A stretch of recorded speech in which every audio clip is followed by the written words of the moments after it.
ऐसी वसूली किसी ने नहीं की होगी जितनी वसूली भारतीय जनता पार्टी की सरकार में इनके नेताओं ने की है। यही व्यापारी सब मिलकर के अपने सवालों को लेकर के अपना कारोबार बढ़े, इनके सुरक्षा का माहौल बने, भामाशाह व्यापार दिवस के रूप में मनाया जाए, इनकी सुरक्षा का इंतजाम हो, व्यापार का कारोबार बढ़ने का कारोबार हो, कैसे किया जाए, उन फैसलों को लेकर के इन्होंने चिंता व्यक्त की। हमें उम्मीद है इस लोकसभा के चुनाव में भारतीय जनता पार्टी के खिलाफ एक होकर के मतदान कर करके भारतीय जनता पार्टी को हटाएंगे, अपना व्यापार बचाएंगे, भारतीय जनता पार्टी को हटाएंगे और लोकतंत्र और संविधान को भी बचाने का काम करेंगे। भैया थोड़ा पीछे हो जाओ, भाई अब हट जाओ भैया, देखो हाल क्या हो गया तुम लोग।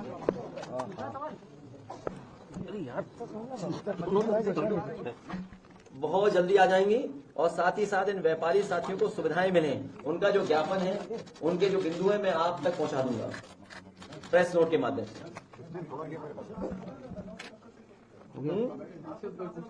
क्या पूछ रहे हो?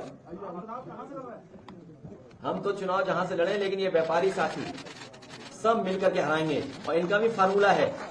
जिस तरह उत्तर प्रदेश के नौजवानों ने समाजवादियों का फार्मूला समझ लिया है, अभी भी लगातार सरकार कैंसिल कर रही है अपनी नौकरियां। सुनने में आ रहा है कि जो भर्तियां हैं वो कैंसिल कर दी है सरकार ने, और 60 लाख का जो गणित मैंने बताया है उसका जवाब सरकार के पास नहीं है। उत्तर प्रदेश में लगभग परीक्षा जो नहीं दे पाए हैं या पेपर लीक के माध्यम से जिन नौजवानों का भविष्य अंधकार में चला गया, ऐसे 60 लाख लोग हैं नौजवान। अगर 60 लाख बच्चों का ही हम भविष्य की चिंता करें और यही इनके परिवार अगर इनके खिलाफ हो गए तो भारतीय जनता पार्टी का उत्तर प्रदेश से सफाया हो जाएगा। उत्तर प्रदेश से हटने का मतलब देश से हटने का काम होगा। 60 लाख बच्चों के अगर परिवार के 2 सदस्यों को जोड़ लें, मां बाप को, 3 गुणा 60 लाख, 1 करोड़ 80 लाख, और 1 करोड़ 80 लाख का अगर हम भाग दे दें 80 लोकसभा से, तो हर लोकसभा में भारतीय जनता पार्टी का 2,25,000 वोट कम हुआ है। सोचिए, अगर यही नौजवान और इनके परिवार के सदस्य भारतीय जनता पार्टी के खिलाफ खड़े हो जाएंगे तो उत्तर प्रदेश से भारतीय जनता पार्टी का सफाया होना निश्चित है। इस काम को आगे बढ़ाने का काम समाजवादी लोग करेंगे। और जो चंदा के नाम पे वसूली हुई है, अब तो साफ हो गया है। ईडी, सीबीआई इनकम टैक्स भेजिए, बाद में पैकेज ले लीजिए, ईडी, सीबीआई इनकम टैक्स घर वापस चली जाएगी।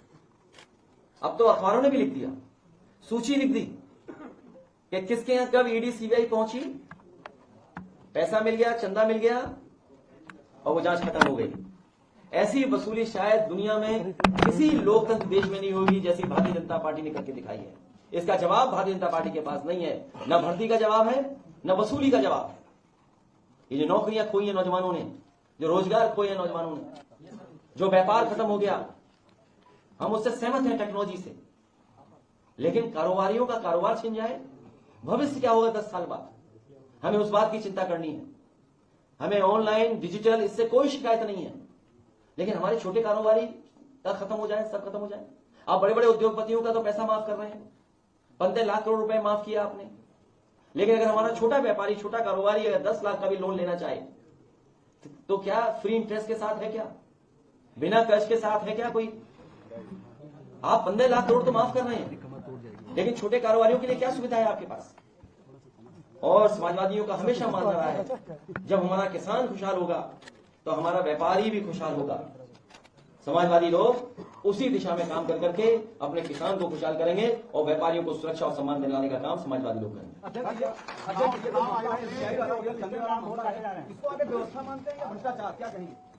इसको वसूली मानते हैं हम, डरा करके वसूली मानते हैं। वसूली क्या सोचिए आप, बीजेपी वाले क्या इसका जवाब देंगे? किस मुंह से जवाब देंगे बीजेपी के लोग?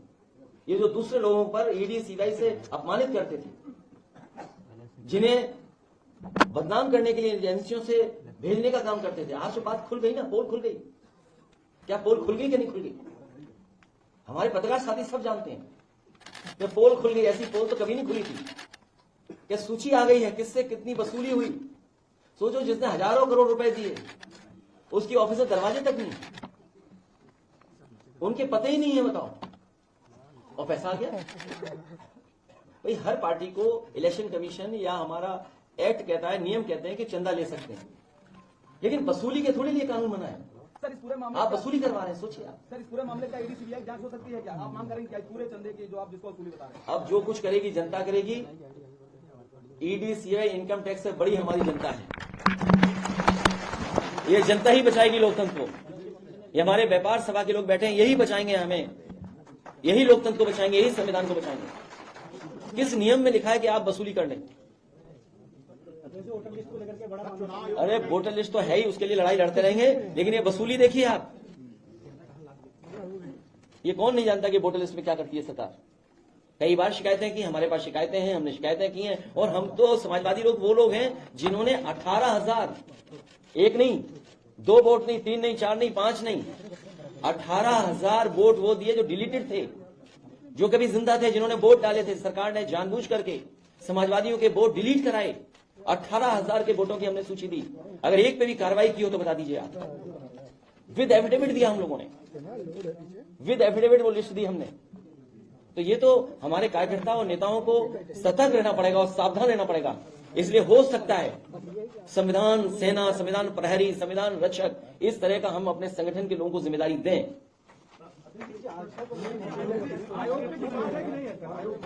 हमें आयोग पर तो भरोसा है, लेकिन बीजेपी पर भरोसा नहीं है। क्योंकि बीजेपी, आप बात समझिए, भारतीय जनता पार्टी संस्थाओं को कमजोर कर रही है। भारतीय जनता पार्टी संस्थाओं को इस्तेमाल कर रही है। संस्थाओं के माध्यम से जो अन्याय हो सकता है वो करा रही है। किसी भी सरकार की जिम्मेदारी बनती है कि संस्था कमजोर ना हो। जितनी संस्थाएं मजबूत होंगी उतना ही हमारा लोकतंत्र मजबूत होगा।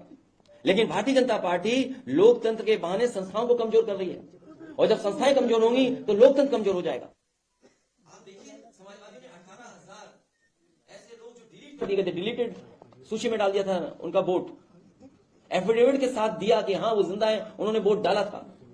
इलेक्शन कमीशन ने एक भी आरोप पे कार्रवाई नहीं की, एक भी चुनाव में जो अधिकारी जिम्मेदार होते हैं उन पर कार्रवाई नहीं की। और बहुत सारे ऐसे अधिकारी हैं जिनकी सूची पार्टी समय समय पे दे रही है। केवल एक अधिकारी के हटने से कोई परिवर्तन नहीं आएगा। उस अधिकारी ने या उस सरकार के माध्यम से जो अधिकारी वर्षों से बैठे हैं, जो चुनाव में धांधली करने के लिए बैठे हैं, जिन्होंने अभी अभी जो चुनाव हुआ था मेयर का, टाउन एरिया का, नगर निकाय के चुनाव में धांधली की थी, वो लोग अभी भी जमे हुए हैं कई जगह पर। उन्हें प्रैक्टिस हो गई है कि कैसे बेईमानी करनी है, उन्हें प्रैक्टिस है कैसे दबाव बनाना है। इसीलिए मैंने कहा कि संस्था कमजोर होगी तो लोकतंत्र कमजोर होगा। हो गया। क्या बता रहे हैं? तो ये कोई एक सांसद की बात नहीं है।